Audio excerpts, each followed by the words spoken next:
તો LIBFમાં 36થી વધુ દેશના 200થી વધુ એક્ઝિબિટર ભાગ લઈ રહ્યા છે. દુબઈની રિયલ એસ્ટેટ કંપનીના એક્ઝિબિટરે પણ ભાગ લીધો છે. એક્ઝિબિટર પ્રણવ કોટકની TV13 સાથે ખાસ વાતચીત થઈ છે. શું કહ્યું તેમણે, હવે એ સાંભળીએ. LIBFમાં મુંબઈ ખાતે જે એક્સપો આયોજિત થયો છે તેમાં અલગ અલગ દેશોમાંથી જે ઉદ્યોગકારો છે તે ભાગ લઈ રહ્યા છે. 200થી વધુ ઉદ્યોગકારો 36થી વધુ દેશોમાંથી આવ્યા છે. ત્યારે ખાસ દુબઈથી અહીં એક્ઝિબિટર્સ ભાગ લેવા આવ્યા છે ને પ્રીમિયર વિસ્ટાના ફાઉન્ડર પ્રણવ કોટક આપણી સાથે છે. તેમની સાથે આપણે વાત કરીશું. પ્રણવભાઈ, આજે તમે ભાગ લઈ રહ્યા છો LIBFમાં, કયા પ્રકારની ઇવેન્ટ, શું કહેશો? જય શ્રી કૃષ્ણ, જય સ્વામિનારાયણ.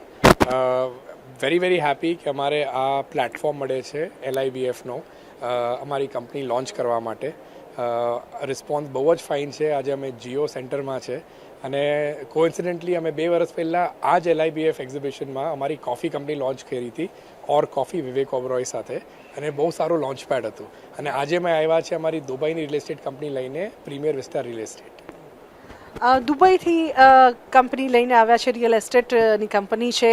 શું કહેશો, દુબઈમાં ખાસ તો અત્યારે ભારતીયો અને એમાં પણ ગુજરાતીઓનું રોકાણ સતત વધી રહ્યું છે, શું લાગે છે? આઈ થિંક આપણે ગુજરાતીમાં રિસ્ક ટેકિંગ એબિલિટી બહુ હાઈ છે, આપણા લોહીમાં છે. તો ઘણા ગુજરાતના ઇન્વેસ્ટર્સ, ઘણા ગુજરાતી ઇન્વેસ્ટર્સ હમણાં દુબઈમાં ઇન્વેસ્ટ કરે છે. અને દુબઈ પ્રોપર્ટી માર્કેટ હમણાં બહુ બૂમિંગ છે. તો કેપિટલ એપ્રિસિએશન બહુ વધારે છે અને ટેક્સ નથી અને રેન્ટલ રિટર્ન પણ બહુ વધારે છે. સો આપણા ઘણા ઇન્વેસ્ટર્સ ગુજરાતીઓ છે અને ઇન જનરલ ઘણા ગુજરાતીઓ દુબઈમાં પણ રહે છે.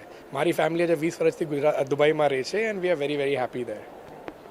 તો આ હતા પ્રણવ કોટક, જેમનું કહેવું છે કે તેમની જે કોફી હતી તે તેમણે લોન્ચ કરી હતી અગાઉ ગાંધીનગર ખાતે આયોજિત LIBFમાં, અને આજે વધુ એક વખત તેઓ દુબઈની તેમની રિયલ એસ્ટેટ સેક્ટરની કંપનીને અહીં લોન્ચ કરી રહ્યા છે. અને મહત્વનું છે કે જે તેમણે કહ્યું કે ગુજરાતીઓની જે રિયલ એસ્ટેટમાં રોકાણ છે તે દુબઈમાં પણ સતત વધી રહ્યું છે. કેમેરામેન ધર્મેન્દ્રસિંહ સોલંકી સાથે સોનલ રણકર, TV13 મુંબઈ.